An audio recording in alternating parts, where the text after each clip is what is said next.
हर दिन जब आप जागते हैं, आशा सूरज की चमकती किरण की तरह चारों ओर से घिराती है, जो आपको नई सीमाओं की तलाश करने के लिए प्रेरित करती है। ये सफलता की एक ऐसी कहानी है जो कि अपने आप में एक मिसाल पेश करती है कि मेहनत और लगन से किस तरह नितिन कुमार को अपनी कामयाबी की राह मिली। 9th और 10th मैंने गवर्नमेंट स्कूल दिल्ली से की। 6th में मैंने 10th किया। उसके बाद मैंने 2007 में यहाँ पे एडमिशन लिया ITI के अंदर, जो कि मुझे पता चला मेरे कज़न ब्रदर से कि सर्वेयर करके कोई ट्रेड होती है सर्वेइंग की, उसमें फ्यूचर काफ़ी ब्राइट है। तो 2007 में मैंने एडमिशन लिया। 2007 से 2009 तक जो है मैंने ITI की। नितिन कुमार ये हमारे 2007 के एडमिशन बैच में आए थे। तो ये गाज़ियाबाद से आते थे। गाज़ियाबाद यहाँ से काफ़ी दूर है, उसके बावजूद भी उनकी अटेंडेंस 90% से ऊपर थी। हम तो रेगुलर थे और टाइम पे पहुँच जाते थे। फील्ड वर्क भी हम अच्छे ढंग से अटेंड करते थे और काफ़ी एग्ज़ाम भी उन्होंने अच्छे दिए, अच्छे परसेंटेज आई। परिवार की आर्थिक स्थिति अच्छी नहीं थी, पर इनके माता पिता ने इन्हें ITI पूसा से कोर्स करने के लिए सहयोग और प्रोत्साहन दिया। ये अपनी सफलता का श्रेय अपने परिवार और अपने ITI के गुरुजनों को देते हैं। जब मैं ITI में आया था तो मुझे नहीं पता था सर्वेइंग के बारे में कि इसमें क्या होता है, किस तरह की ट्रेड है, लेकिन हाँ पता था कि इसमें फ्यूचर अच्छा है। पवन सर से मुलाकात हुई। पवन सर हमारे टीचर रहे हैं शुरू से ही। पवन सर ने हमें ज़्यादा पढ़ाया। वो मेरे जीवन के, मैं कहूँगा कि बेस्ट गुरु हैं। मैं आज जो भी हूँ उनकी वजह से हूँ, उनके मार्गदर्शन से हूँ, क्योंकि उन्होंने मार्गदर्शन बहुत अच्छे से किया। और उन्होंने खाली ऐसा नहीं कि मुझे ही मार्गदर्शन अच्छा किया, बाकी जितने भी स्टूडेंट थे सबके लिए सर ने बहुत अच्छा पढ़ाया।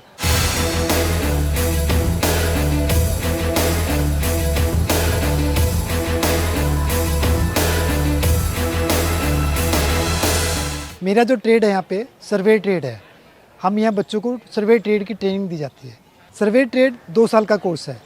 एक इंजीनियरिंग ट्रेड है, इसमें मैथ और इंग्लिश की मैथ और साइंस चाहिए होता है एडमिशन के लिए। इसमें हम जो होती है, किसी भी एरिया है, कोई जगह है दे रखी है, उसका मैप तैयार करना सिखाते हैं, तथा कोई भी जो डिजाइनिंग है उसके ग्राउंड पे लेआउट करना है। ये सारा प्रोसेस हम सर्वे में सिखाते हैं। मेन सर्वेइंग का जो ऑब्जेक्ट होता है, किसी क्षेत्र की ड्राइंग को तैयार करना होता है।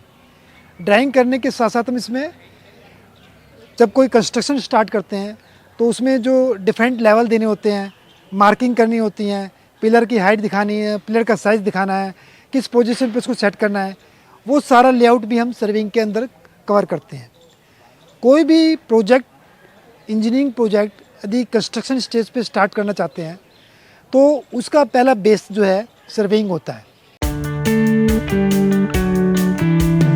ITI से कोर्स पूरा करने के बाद अगले दिन से ही नितिन कुमार ने नौकरी शुरू कर दी थी।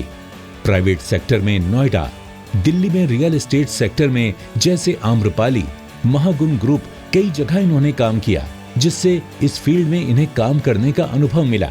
अंडरपास का बादली में एक अभी भी है, वो प्रोजेक्ट था MCD का। मैंने वहाँ पे लगभग 1 साल काम किया। MCD के बाद मैंने दादरी में एक फ्लाईओवर था, फ्लाईओवर का कंस्ट्रक्शन चल रहा था। गंगोत्री एंटरप्राइज लिमिटेड करके कंपनी थी, उसके अंदर मैंने एज ए सर्वेयर काम किया। 2011 में मैंने रियल एस्टेट कंपनी ज्वाइन की, वहाँ पे एज ए सर्वेयर की प्रोफाइल पे मैंने काम किया। 2011 से 2015 तक मैंने आम्रपाली ग्रुप में काम किया। काम करने के साथ साथ मैंने जो है अपनी स्टडी पे फोकस रखा, साथ साथ क्योंकि मैंने 10th के बाद ITI की थी, तो मैंने साथ साथ 12th भी किया, ग्रेजुएशन भी किया और क्या कहते हैं डिप्लोमा इन सिविल किया। उसके बाद 2021 में मेरा सिलेक्शन हुआ DDA के अंदर। नितिन जो हमारा जो है वो सर्वेयर का स्टूडेंट रहा 2007 से 2009 के बीच में, जब मैं ही प्रिंसिपल था ITI पूसा में। उसी दौरान उसने ट्रेनिंग की। बहुत ही सिंसियर, डेडिकेटेड और पूरा ध्यान से अपने कोर्स कैरिकुलम को समझने वाला, टीचर की दी हुई डायरेक्शन को फॉलो करना और पूरी सिंसियरिटी से सारे जो है कोर्स कैरिकुलम को लर्न करना। इनकी कड़ी मेहनत के फलस्वरूप इनका चयन DDA में हुआ। जहां ये 2022 से सर्वेयर के पद पर कार्यरत हैं। पिछली नौकरियों में किए हुई फील्ड जॉब के अनुभव इनके बहुत काम आए। यहाँ डीडीए में इनकी तरक्की की बहुत संभावनाएं हैं। मेरा सपना ये था कि बच्चे कामयाब हो जाएं, क्योंकि मैंने तो प्राइवेट जॉब करी है पूरी ज़िंदगी। तो मैं चाहता था कम से कम जो जहाँ तक मैं नहीं पहुँच सका, कम से कम बच्चे कामयाब हो जाएं। पहली बार नौकरी की सफलता करी तो खुशियाँ का माहौल हो घर में। हमें बड़ी खुशी हुई।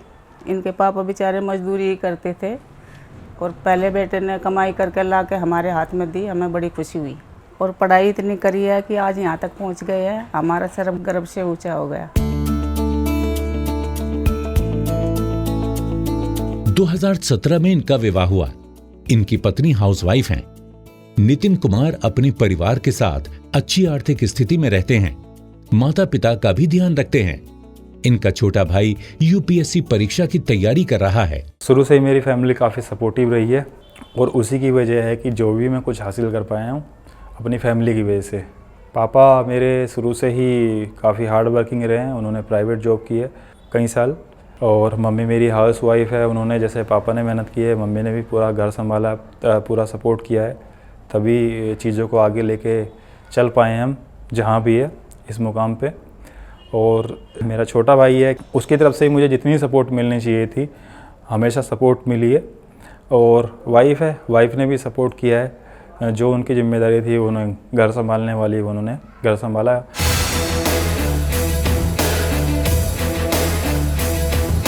सफल जीवन के लिए जितनी पढ़ाई जरूरी है उतनी ही जरूरी है टेक्निकल एजुकेशन भी। आपकी स्किल आपके लिए जल्दी सफलता के रास्ते खोल देती है। जॉब में सिलेक्शन के चांस बढ़ जाते हैं। नितिन कुमार को अपनी राह पता थी और उन्हें मालूम था कि अपनी स्किल्स को बढ़ाने के लिए प्रशिक्षण जरूर लेना चाहिए। ITI कोर्स करने के बाद जो सर्वेइंग कोर्स किया हमने 2 साल का कोर्स किया, इसके बाद इजीली इसकी जॉब लग जाती है। किसी भी फील्ड में जा सकते हैं। इसमें गवर्नमेंट जॉब भी बहुत है, प्राइवेट जॉब भी बहुत है। और प्राइवेट जॉब दिल्ली इंडिया में नहीं, इंडिया से बाहर भी बहुत है। क्योंकि कंस्ट्रक्शन आज का मूव है, उसमें कंस्ट्रक्शन के बिना तो कोई प्रोजेक्ट है ही नहीं सारे। कोई भी प्रोजेक्ट किसी भी प्रकार का लगेगा उसके लिए बिल्डिंग तो आपको तैयार करनी पड़ेगी। और जब बिल्डिंग तैयार होगी तो सर्वेयर चाहिए। मैं ये कहना चाहूँगा कि अगर आपको लाइफ में कुछ भी करना है, पहली बात तो ये कि ये मत सोचिए कि कोई चीज़ छोटी बड़ी है।